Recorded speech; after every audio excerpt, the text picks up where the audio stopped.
Hi everyone, I'm Susan Brady, and May is National Osteoporosis Month. So, a topic I am very passionate about and very excited to talk about this month. And I know that there are a lot of you out there that want to learn more about how to keep your bones strong and healthy. And I also know that there are some of you out there that may be lucky enough to currently have strong bones, and you're thinking, why should I care about building my bones and taking care of my bones? But building strong bones is very, very important. Your bones are the foundation of your body. And if you want to stay active and vivacious as you age and continue to live a vibrant, healthy life, you do need to care for your foundation, which is your bones. And the truth is that anything you do to strengthen your bones is going to strengthen your body, and vice versa. Anything you do to improve the health of your body will improve the health of your bones. And osteoporosis isn't just caused by a deficiency in calcium. And it can't be rectified by just taking calcium supplements. Our bones are affected by everything that goes on in our body. They're affected by systemic inflammation, they're affected by high blood sugars, high cortisol levels, they're affected by toxins, they're affected by gut health, obviously a sedentary lifestyle, as well as nutrient deficiencies from a poor diet.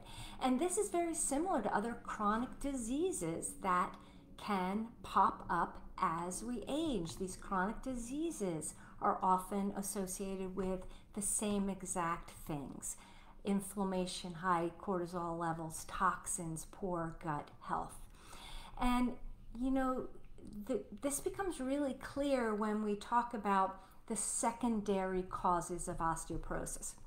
So the primary cause of osteoporosis is a decline in estrogen during menopause in women, and the decline in testosterone during andropause for men. And yes, for all you men out there, you are at risk for osteoporosis too, because these hormones, they protect our bones for most of our lives.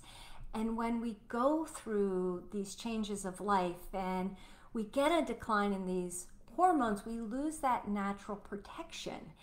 So, in my opinion, some loss of bone as we age is completely normal.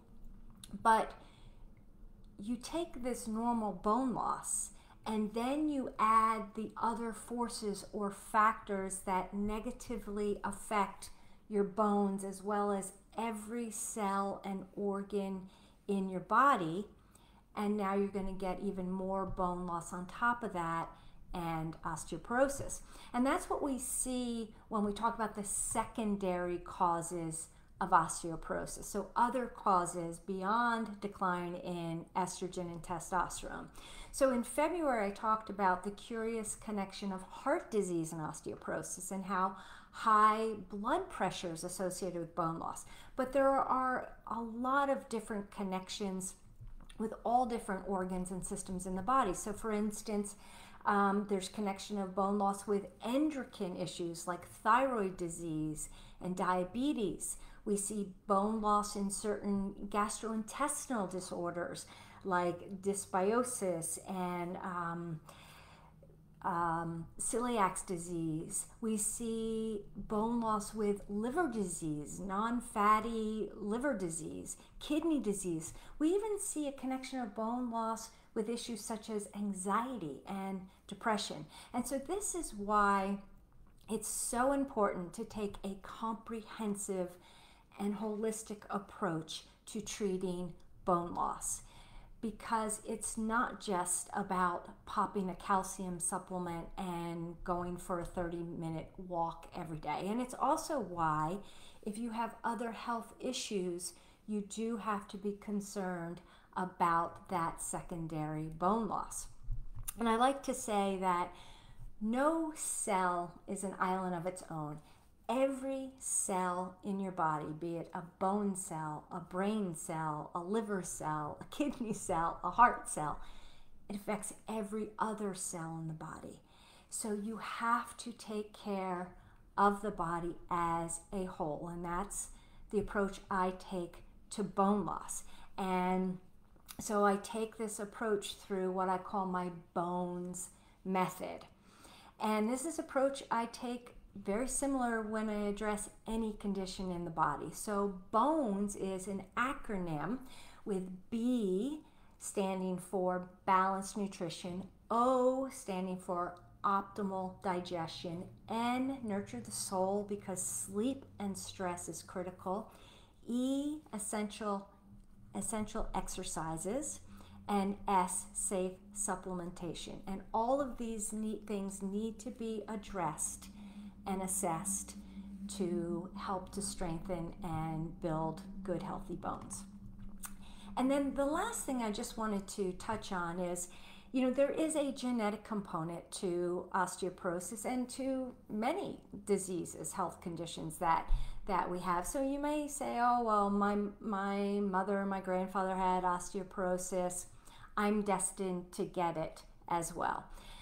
However, there is a new field in the study of genetics called epigenetics. And epigenetics focuses on how the activation of a particular gene can be influenced by diet or environment.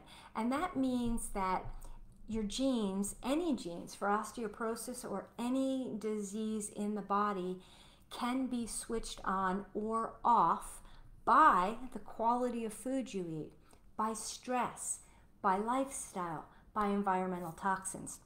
And this is why, you can go through life, possibly having a gene for osteoporosis or diabetes or whatever it is, and then you go through a stressful period in your life or over time, poor diet, sedentary lifestyle ends up switching on this gene for this particular condition, and now you are diagnosed with that condition.